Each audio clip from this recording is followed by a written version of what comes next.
लालची लक्कड़हारा। सोहनपुर गांव में रामलाल नाम का एक लक्कड़हारा रहता था। वो अपनी जीविका चलाने के लिए गांव के पास के ही जंगल से रोज़ लकड़ियां चुनता और उन्हें बेचकर कुछ पैसे कमा लेता था। इसी तरह उसका गुजारा चल रहा था। कुछ दिनों के बाद रामलाल की शादी हो गई। उसकी पत्नी बड़ी खर्चीली थी, इसलिए अब उतनी लकड़ियों को बेचकर घर चलाना मुश्किल हो गया था। ऊपर से रामलाल की पत्नी कभी नए कपड़े खरीदने के लिए तो कभी किसी दूसरी चीज़ों के लिए रामलाल से बार बार पैसे मांगती थी। अगर पैसे न मिले तो रूठ जाती। रामलाल अपनी पत्नी से बहुत प्यार करता था, इसलिए उसकी नाराज़गी को बर्दाश्त नहीं कर पाता था। रामलाल ने ठान लिया कि वो अब ज़्यादा लकड़ियों इकट्ठा करके बेचेगा ताकि उसकी पत्नी को रोज़ रोज़ पैसों की कमी ना हो। पत्नी की इच्छा पूरी करने के लिए आज रामलाल घने जंगल तक चला गया और बहुत सारी लकड़ियाँ चुनकर बाज़ार में बेच दी। ज़्यादा लकड़ियों के ज़्यादा पैसे मिले तो खुश होकर रामलाल ने सारे पैसे अपनी पत्नी को दे दिए। अब रोज़ रामलाल ऐसा ही करने लगा।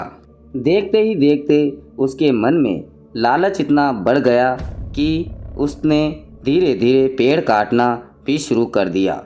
पेड़ काटने से और ज़्यादा लकड़ियाँ हो जाती थी और उसे अधिक दाम मिलने लगे। लक्कड़हारा हर हफ्ते एक पेड़ काटता और लकड़ियाँ बेचकर मिलने वाले पैसों से अपनी पत्नी के शौक पूरे करता। अब पैसे ज़्यादा आ रहे थे तो घर भी अच्छे से चल रहा था।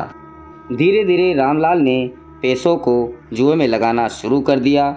जुआ खेलने की लत ऐसी लगी कि रामलाल एक मोटी रकम इसमें हार गया। अब इस रकम को चुकाने के लिए रामलाल ने एक दो मोटे पेड़ काटने का फैसला लिया। जैसे ही रामलाल ने जंगल में जाकर अपनी कुल्हाड़ी को एक बड़े से पेड़ पर चलाने की कोशिश की तो उस पर पेड़ की टहनी ने हमला कर दिया।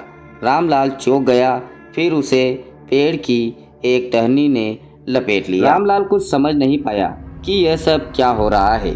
तभी पेड़ से आवाज़ आई, मूर्ख, तू अपने लालच के चक्कर में मुझे काट रहा है। तू सारे पैसे जुए में लुटा देता है और फिर पैसे लौटाने के लिए पेड़ काटने आ जाता है। मुझे पता है कि पेड़ कितने कीमती होते हैं।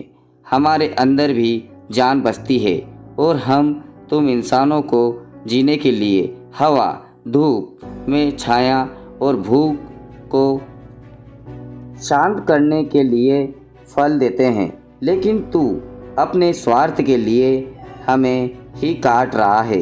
पेड़ ने कहा, आज तू रुक, यहीं कुल्हाड़ी में अब तेरे ऊपर चलाऊंगी। पेड़ की टहनी कुल्हाड़ी से रामलाल पर वार करने ही वाली थी कि वह गिड़गिड़ाने लगा। उसने माफ़ी मांगते हुए कहा, मुझसे गलती हुई है, लेकिन मुझे सुधरने का एक मौका दो। अगर आप मुझे मार दोगे तो मेरी पत्नी का क्या होगा? वो अकेली पड़ जाएगी। आज से मैं किसी पेड़ को नहीं काटूंगा, यह प्रण लेता हूँ।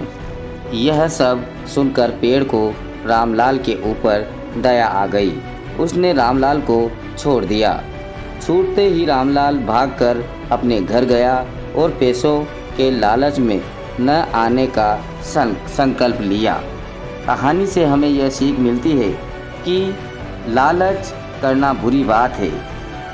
लालच में आकर पर्यावरण के साथ खिलवाड़ नहीं करना चाहिए। हमें ऑक्सीजन पेड़ से ही मिलती है।